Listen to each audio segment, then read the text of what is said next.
नमस्कार, प्रखर गूंज न्यूज डेस्क पर आप सभी का हार्दिक स्वागत है। मैं शाहना परवीन शान। जानते हैं क्या है खबर। देश में पहली बार दिल्ली में विश्व विधवा दिवस पर अनूठा आयोजन हुआ। इसमें विधवा प्रथा के विरोध में शुरू हुए आंदोलन, वैधव्य झेल रही महिलाओं की समस्याओं के सभी आयामों पर विस्तार से चर्चा हुई।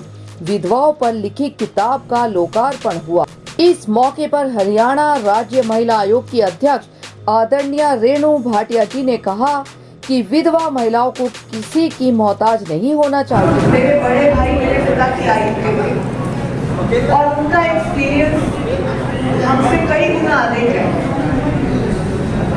उन्होंने जिंदगी को और अधिक करीब से देखा होगा, हमसे भी ज्यादा। लेकिन क्योंकि मैं महिला आयोग का दायित्व देख रही हूँ, मैं 2 मिनट में संक्षिप्त परिचय आपको अपना दूंगी। इस समय मैं चेयरपर्सन हूँ महिला आयोग की। इससे पूर्व मैं मेंबर थी महिला आयोग की। उससे पूर्व मैं बीजेपी की 7 वर्ष तक पार्टी की प्रवक्ता थी। उससे पूर्व मैं फिल्म सेंसर बोर्ड की मेंबर थी, जिसमें उड़ता पंजाब को मैंने रोका था। उससे पूर्व मैं 6 वर्षों तक महिला मोर्चा की महामंत्री थी। उससे पूर्व मैं अपने क्षेत्र की हरियाणा से फरीदाबाद जिले से आती हूँ। फरीदाबाद की महिलाओं की जिला अध्यक्ष थी। उससे पूर्व सन 2090 से लेकर 2000 तक मैं दिल्ली दूरदर्शन की न्यूज रीडर थी। सन 2000 से लेकर 2015 तक मैं 3 बार म्युनिसिपल काउंसलर रही और 1 बार फरीदाबाद की मेयर रही। ये मेरा परिचय है। तो महिलाओं से जुड़ाव 1987 से है। जो लोग भाजपा का परिचय जानते हैं, मेरा बहुत सौभाग्य है कि मुझे बीजेपी में स्वर्गीय डॉक्टर मंगल सेन जी लेकर आए थे जब मैं 18 वर्ष की थी। तो मेरा ये बहुत बड़ा सौभाग्य है कि ऐसे व्यक्ति ने मेरा राजनीतिक दल और क्षेत्र चुना जो स्वयं महिलाओं के उद्धार के लिए कार्य करते थे। मैं अपनी लाइफ की स्टोरी आपको सुनाऊंगी, केवल 10 या 12 मिनट दूंगी, से माफी मांगते हुए, जिसमें आपको महिलाओं के साथ क्या होता है, महिलाएं कैसे अपना जीवन यापन करती हैं, उनको कैसे करना चाहिए संघर्ष, आपको शायद संक्षिप्त परिचय मिले। मैं एक बहुत ही धनाढ़े, बहुत ही नामी परिवार कश्मीर का, वहां से आती हूँ। मैं कश्मीर की बेटी हूँ। मेरा जन्म, मेरी शिक्षा, कुछ शिक्षा कश्मीर में हुई। 7 वर्ष की आयु में मेरे माता पिता का एक एक्सीडेंट में देहांत हुआ। और आप सोच सकते हैं 7 वर्ष का बच्चा कितना होता है। 7 वर्ष की आयु से लेकर 14 वर्ष की आयु तक मेरा लालन पालन जम्मू में अपने ताया जी के पास हुआ। एक माँ के बिना एक बेटी कैसे जीती है, ये आप सब बहुत अच्छे से समझ सकते हैं। धनाढ़े पिता की बेटी होने के बाद जब एक यतीम का, जब एक अनाथ का टैग लगता है, तो वो जीवन कैसा होता है, एक बार आप अपने मन में विचार करके सोचिए। आपको अपने पिता की जायदाद में कितना मिल जाता है, आपको अपने माँ का आंचल कितना मिलता है दूसरी माँ से, या आप अपना विचार करिए और उसके ऊपर सोचिए कि कैसे जीवन यापन हुआ होगा। 14 वर्ष की आयु में मेरे छोटे ताया जी मुझे देहरादून ले आए। आगे की शिक्षा मेरी उत्तराखंड देहरादून में हुई, तब उसको उत्तर प्रदेश कहा करते थे। 10वीं तक पहुँचते पहुँचते मेरी एक ताई जी, जिनको मैं हर मंच पर याद भी करती हूँ और उनका स्वभाव भी बताती हूँ, मेरी उस ताई ने बहुत बुरे तरीके से स्वभाव के साथ कहना शुरू कर दिया, इस लड़की की शादी करो 9वीं और 10वीं कक्षा में, इसके लिए लड़का ढूंढो, ये सुंदर नहीं है, पता नहीं इसको शादी होगी नहीं होगी, लड़का मिलेगा नहीं मिलेगा। जैसे तैसे ताई जी के कहने पर 14 वर्ष उम्र से बड़े लड़के के साथ विवाह कर दिया गया। मेरा सौभाग्य था कि 18 वर्ष की 17 वर्ष की आयु में विवाह होने के बाद, आज के दौर में हम उसे कहते हैं नाबालिग का विवाह, इस विवाह को होने के बाद मेरी मदर इन लॉ, मेरी सास, जैसे कहते हैं कि भगवान जब बहुत कष्ट देता है तो कोई देवी देवता आपको आशीर्वाद के रूप में देता है। मैं हर मंच से अपनी सास को भी याद करती हूँ कि हर लड़की को मेरी सास जैसी सास मिले, जिसने आज मुझे इतना पढ़ाया, लिखाया, बढ़ाया कि मैं आज यहाँ पर। मेरी सास ने मुझे आगे बढ़ाया, बढ़ाया, मुझे लंदन में मास्टर्स करने के लिए भेजा और मैं आज इस दायित्व को खड़ी हूँ just because of one lady। तो हम जब महिलाओं की बात करते हैं, जब विधवा की बात करते हैं, जब असहाय की बात करते हैं, तो मेरी उस विधवा सास ने मेरे जैसी बेटी को आगे बढ़ाया, ये कहकर कि नहीं, ये बच्ची बहुत छोटी उम्र में अपने माता पिता से रह गई थी, अब मैं इसकी माँ हूँ और मेरा दायित्व है इसको आगे बढ़ाना। तो ऐसी माँ को मैं बार बार वंदन करती हूँ, हर लड़की को बारंबार आशीर्वाद देती हूँ कि हर लड़की को मेरी सास जैसी सास। तो परमात्मा ने 2 बेटियां और 1 बेटा दिया, जल्दी जल्दी दोनों बच्चे हो गए। 18 वर्ष की आयु में पहली बेटी, 19 वर्ष की आयु में दूसरी बेटी और 21 वर्ष की आयु में बेटा। 21 वर्ष तक लड़कियों का विवाह क्या सोचना भी नहीं होता, मेरा पूरा परिवार पूरा हो चुका था। 21 वर्ष के बाद मेरी सास ने कहा बस अब हमारा परिवार पूरा हो गया, अब निकल जा बाहर पढ़ने। और मेरी सास ने मुझे 11th 12th मेरिट यूनिवर्सिटी से, फिर ग्रेजुएशन मेरिट यूनिवर्सिटी से और फिर मास्टर्स लंदन यूके से करने के लिए भेजा। इस दौरान आप अपनी सास के साथ, अपनी माँ के साथ किस तरह का जीवन जीते हैं, आप लोग अपना अपना सोचिए।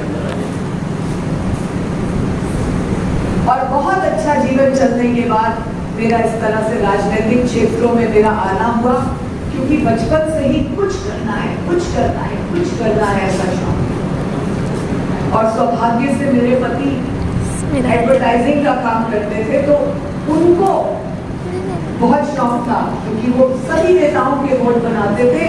आज तो हर कोई इस तरह के बैनर तुरंत बना देता है 5 मिनट में मशीन से, वो हाथ से फोटो बनाया करते थे।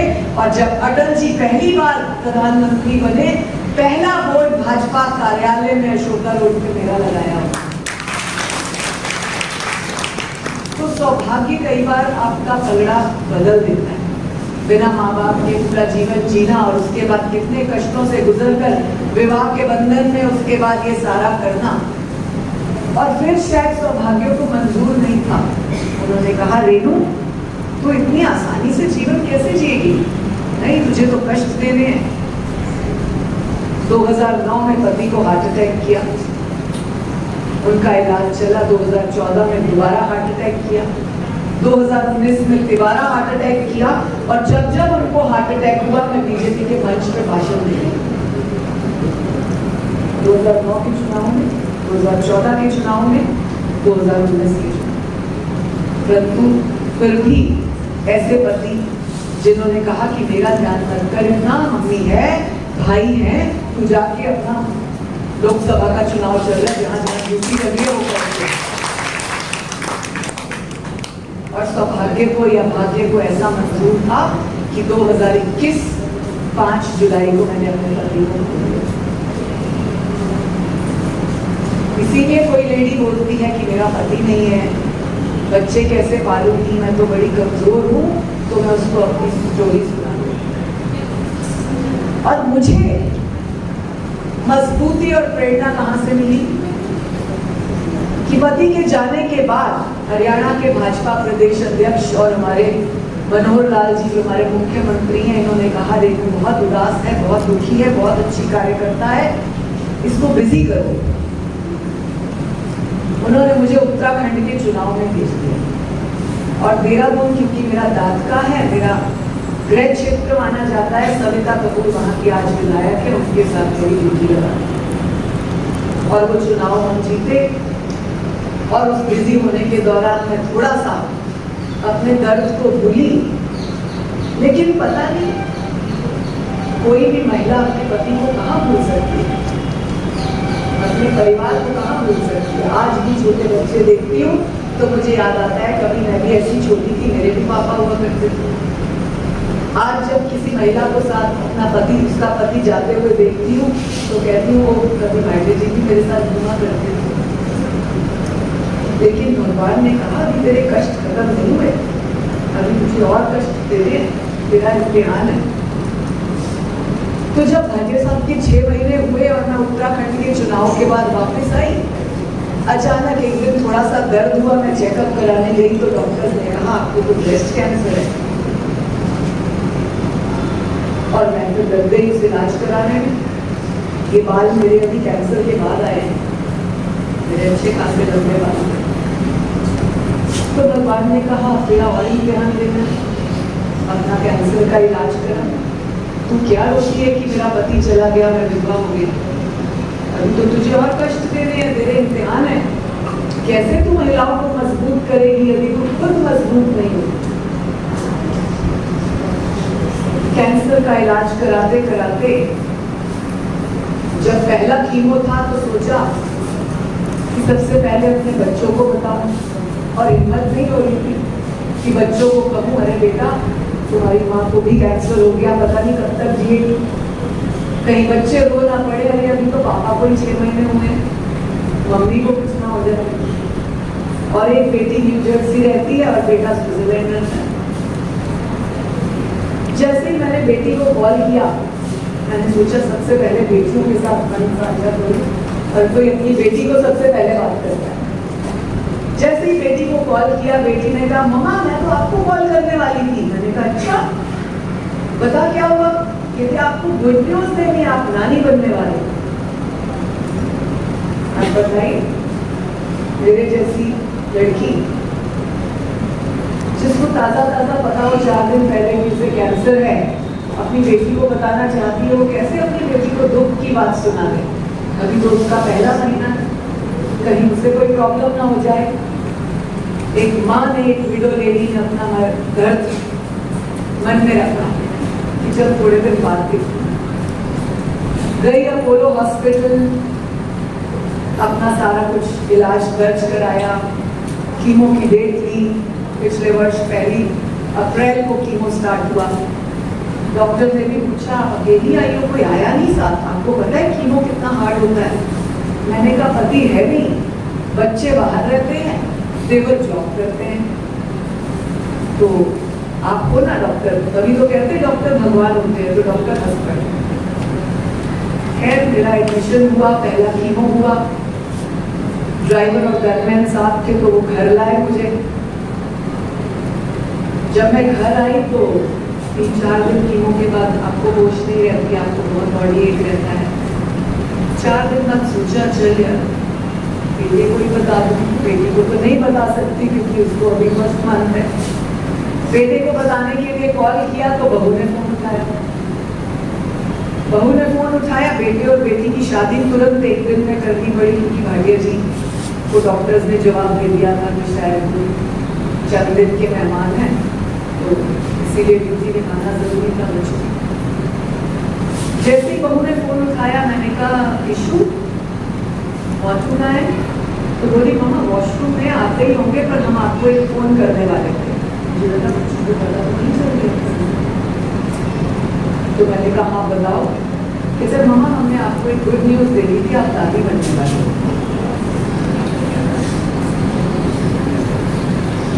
फिर चुप हो गई। फिर लगा कि अभी तो इसका भी पहला महीना होगा, इसको कैसे बता दूं, कहीं ऐसे ना हो टेंशन से कोई मिसहैपनिंग हो जाए, कुछ हो जाए। आजकल के बच्चे बड़े नाजुक हैं, हम लोगों की तरह नहीं। करते करते 4-5 और दिन पिछले सेकंड कीमो आ गई, और सेकंड कीमो पे मुझे लगा कि डॉक्टर फिर बोलेंगे ऐसा, तो अपने भाई को फोन करके सारी बात बताई कि ऐसे ऐसे हो गया मेरे साथ और क्या करूं। बच्चों को बताने की हिम्मत नहीं है, बच्चों को भी गुड न्यूज दी। भाई ने तीनों बच्चों को वीडियो कॉन्फ्रेंस पे लिया और तीनों को कहा तुम्हें मम्मी के बारे में एक बात बतानी है, लेकिन तीनों स्ट्रांगली सुनोगे। बच्चों को लगा कि ताज़ा ताज़ा पापा गए हैं, शायद ऐसी कोई बात होगी। जब मेरे भाई ने उन तीनों को बताया कि डॉक्टर्स ने मम्मा को कैंसर डिक्लेयर किया है, मम्मा का फर्स्ट कीमो हो गया, सेकेंड कीमो परसों है, तो मम्मी के साथ स्ट्रांगली खड़े होना है, पापा नहीं है, मम्मी का हाथ थामने के लिए कोई ना कोई बेड पे होना चाहिए था। 24 घंटे के अंदर मैंने देखा, अभी मैं सोई हुई थी और सुबह घंटी बजी, मेरा बेटा स्विट्जरलैंड से। कहने का अभिप्राय ये, 4 महीने रुक कर गया, अपने जाते ही बहन को भेजा कि अब तू मम्मा के पास रह। करते करते 14 कीमो, 22 दिन रेडिएशन और 4 दिन का ऑपरेशन, ये सब 1 साल में चला। अब जब आयोग में महिलाएं आती हैं तो कहती हैं हम बड़े गरीब हैं, पति नहीं है, पिता नहीं है, भाई नहीं है, बेटा नहीं है, तो मुझे देहरादून का चुनाव याद आया। मैं बड़ी उदास थी भाटिया जी के जाने के बाद। लगभग 30 वर्ष का साथ था। मेरी ड्यूटी लगा दी गणेश जोशी जी के साथ, मसूरी के विधायक। कि आपने जितने कारगिल विडोज हैं उनको सम्मानित करना है। 12 बजे का फंक्शन था, हम पहुंचे गणेश जोशी जी और मैं उस हॉल में, ऐसे ही हॉल था, 182 और विडोज। उनको ऐसे दोशाला पहनाना था और उनको कुछ गवर्नमेंट की तरफ से राशि। तो जब मैंने पहली को दोशाला पहनाया, मैं उसकी तरफ देख रही थी तो 22 वर्ष की लड़की। दूसरी आई, जब मैं उसको देख रही थी, 26 वर्ष की लड़की, एक छोटा बच्चा हो गया। ऐसे करते करते 8-10, जब पहली वाली आई, कोई 32 वर्ष, कोई 22 वर्ष, कोई 24 वर्ष, कोई 27 वर्ष, किसी का 1 साल का बच्चा है, किसी के पास 2 बच्चे हैं, 2-3 तो ऐसी थी जो प्रेग्नेंट थी। तो उनको देख के मुझे लगा, भगवान तेरा बहुत बहुत शुक्रिया कि तूने मुझे मेरे पति के साथ 30 वर्षों का साथ दिया। तूने मेरे बच्चों को जवान कर दिया, उनके विवाह कर दिए, मुझे जिम्मेदारियों से मुक्त कर दिया। इन विधवाओं का क्या होगा? ये बेटियां जीवन कैसे जिएंगी? बहुत तसल्ली हुई ना, बहुत तसल्ली हुई।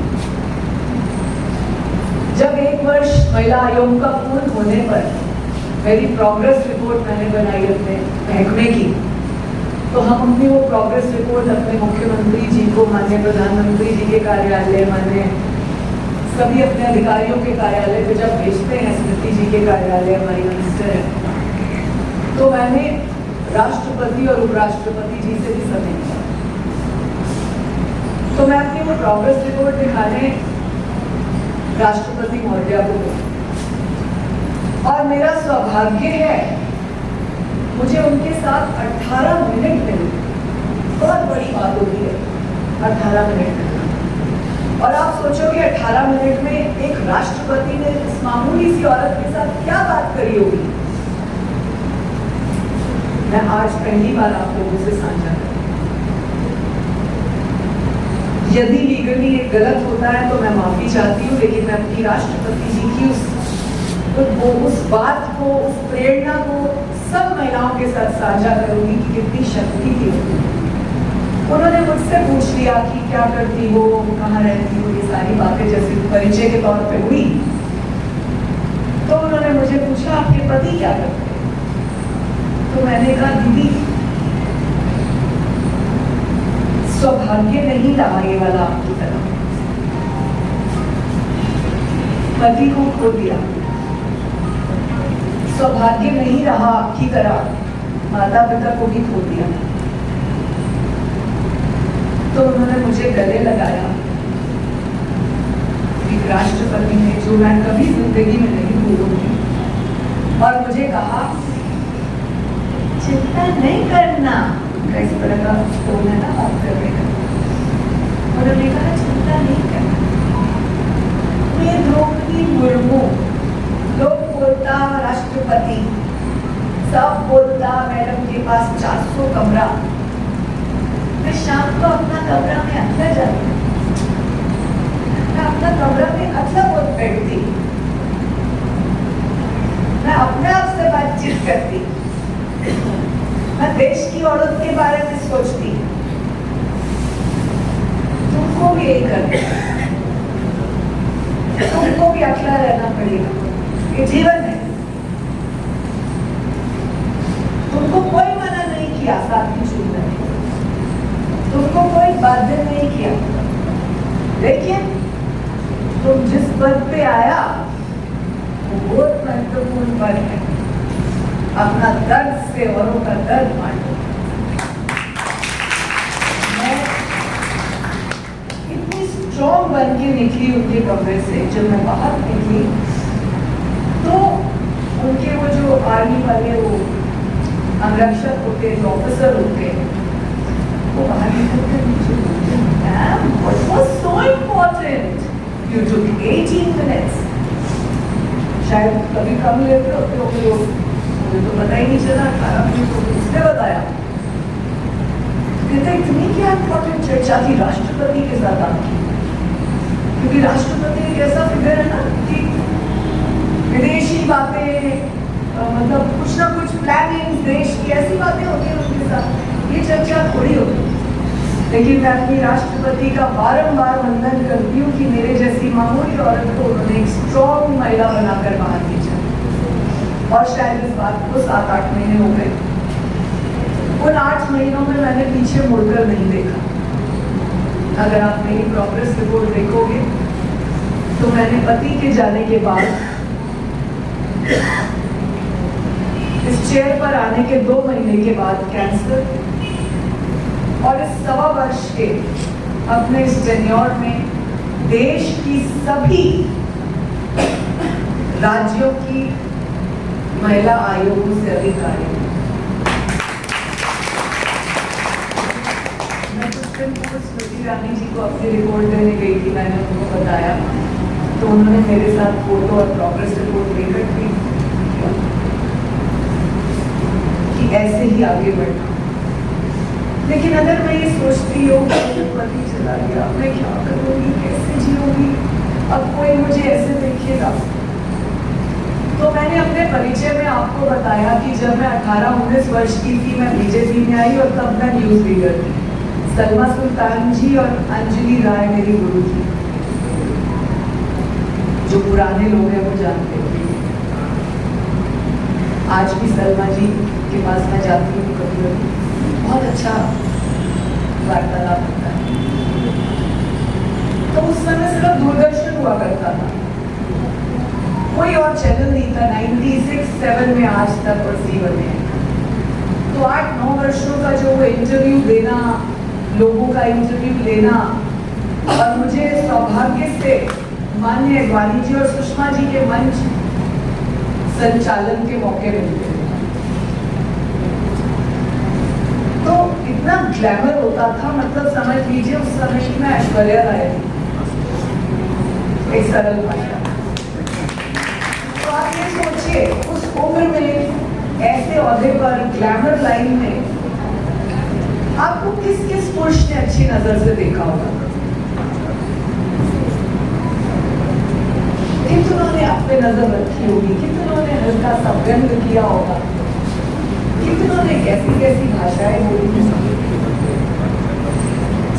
लेकिन अगर आप अपने टारगेट पे मजबूत होती है। मेरे पति एक बड़ी अच्छी बात करते थे, जब मैं पॉलिटिक्स में एक्टिवली आई 2000 में, इलेक्ट्रॉल पॉलिटिक्स, तो मेरे पति ने एक बात बड़ी अच्छी कही कि औरत अगर चाहे तो किसी गैर मर्द से रिश्ता रखने में उसका पति भी उसे नहीं हो सकता, अगर उसकी मर्जी है। और अगर वो ना चाहे तो कोई गैर मर्द उसकी तरफ तेरी आंख से भी नहीं। तो ये हमारे ऊपर है, हमने उस टेढ़ी आंख को देखते देना है या हमने उस टेढ़ी आंख को पहली बार में रोकना है। मैं जब भी स्कूल कॉलेजेस में जाती हूँ तो मैं बच्चों को मन से, बेटियों को खास तौर से कॉलेजेस जाके मन से एक बात करती हूँ कि पहली बार में गलती से भी गलती हो जाए, आप भी अपनी बच्चियों को, पोतियों को, बहनों को ये बात करेंगे, पहली बार में गलती से भी गलती हो जाए, हम इंसान हैं, गलती हो सकती है, पहली बार में स्टॉप करें, मम्मी को बोले, बहन को बोले, भाभी को बोले। नहीं तो आजकल जो ये ब्लैकमेलिंग वाला प्रचलन चल पड़ा है ना, फोटो खींच देना और में ले जाकर कुछ वीडियोस बना लेना और फिर उनको हाईलाइट करना, पॉपुलर करना और फिर उसको ब्लैकमेल करते रहना, ये सिलसिला चल पड़ेगा। और पहली बार में आंख दिखा दी, आंख से नहीं सुधरा तो हाथ दिए भगवान ने, हाथ से नहीं सुधरा तो पैर दिए। कुचल तो ऐसे लोगों को जो एक महिला को सशक्त होने से रोकते हैं, जो महिला को कठपुतली समझते हैं। मैं बड़ी फैन हूँ महाराणा प्रताप। जब लॉकडाउन था दूरदर्शन पे ये पूरा सीरियल दिखाया था और आप सभी बहनें, वीरांगनाएं, आप सभी बहनें ये सीरियल अकेले बैठ के 4-4, 5-5 एपिसोड देखिए, आपको पता लगेगा कि महाराणा प्रताप के समय में भी महिलाओं में कैसी शक्ति होती है।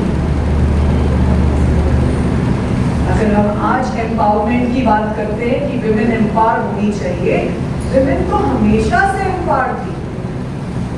हमने अपने आप को पहचाना नहीं, हमने कठपुतली बनने दिया उसको, हमने शोपीस बनने दिया सबको, हमने सजावट का और उसका सामान बनने दिया सबको। अब हम कहते आ रहे वक्त बदल गया, टाइम चेंज हो गया, अब औरत को ऐसे कैसे कोई कह सकता है ये नहीं पहनना, वहां नहीं जाना। कहाँ मना किया किसी ने? कहाँ कहा कि मत करो ऐसा? करो ना डंके की चोट पर। ये चोरी छुपे और ये अपने ऊपर एक बदनामी का टैग लेके क्यों करना? एक स्वस्थ मस्तिष्क वाली महिला बन के क्यों नहीं करना? सब करो।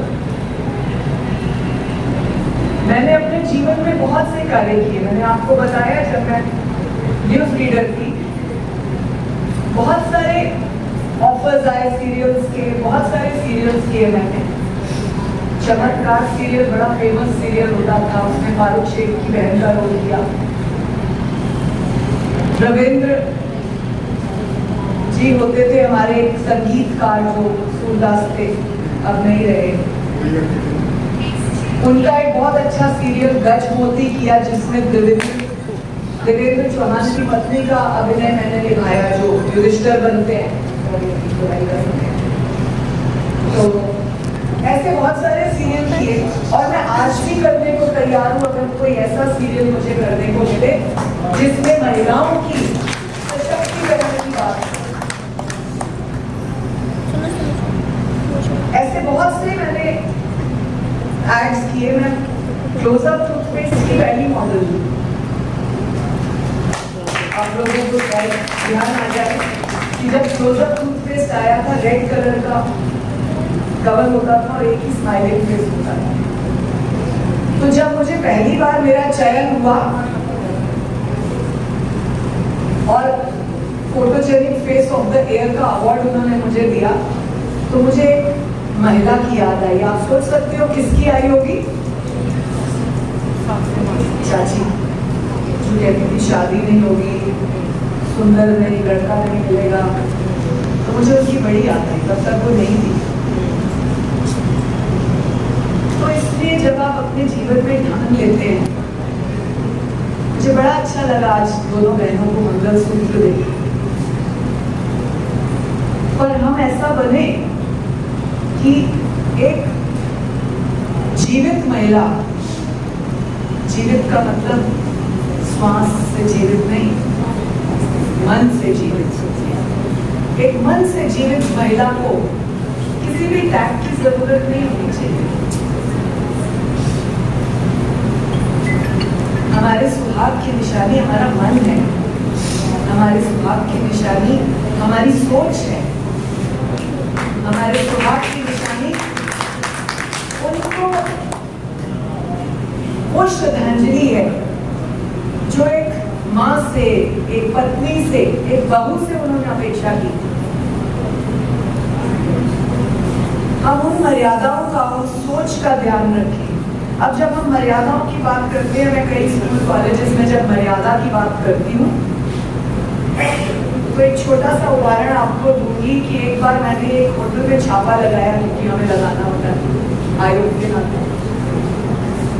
ऐसा पता लगा कि स्कूल में, इस होटल में, ओयो में स्कूल की बच्चियां आती हैं। ये तो अपराध है। 18 वर्ष से छोटी बच्चियों का वहां ले जाना या आना अपराध। हम लोगों को गुप्त सूचना मिली, मैंने अपनी पुलिस लेके, SHO को लेके महिला की, और हम वहां गए। हमने छापा लगाया। हमने 2-3 8th 9th की बच्चियां और 11th 12th के बच्चे वहां दिए। मैंने वैसे ही कहा कि चले देखते हैं और कमरों में क्या है। 3 की तो हमने सूचना थी, 3 हमने निकाल लिए और देखिए कौन कौन है। तो एक 21-22 वर्ष की लड़की और 24-25 वर्ष का लड़का बाहर आए। तो मैंने उस बेटी से पूछा, मैंने कहा बच्ची ये क्या है? तो यूँ बोली, लोग ma'am, you cannot say anything to me. I am 21. So I felt very bad. Yes, you are 21. You have right to do anything. You are an adult. You are a mature. और कानून भी आपको कई ऐसी सुविधाएं दे बैठा है कि आप लिव इन में रहिए, एक्स्ट्रा मैरिटल में रहिए, कुछ भी करिए। So I just asked her कि मम्मी पापा ने हमें 21 वर्ष का क्या ओयो की परमिशन के लिए भेजा है, या हमारे और भी माता पिता के लिए, समाज के लिए, अपनी जिंदगी के लिए फर्ज है। Anyways, we were not authorized to do anything legally against them because they were mature. But समाज का एक पन्ना बता रही हूँ कि हम विडो हो जाते हैं, हमको एक ही चैप्टर नजर आता है।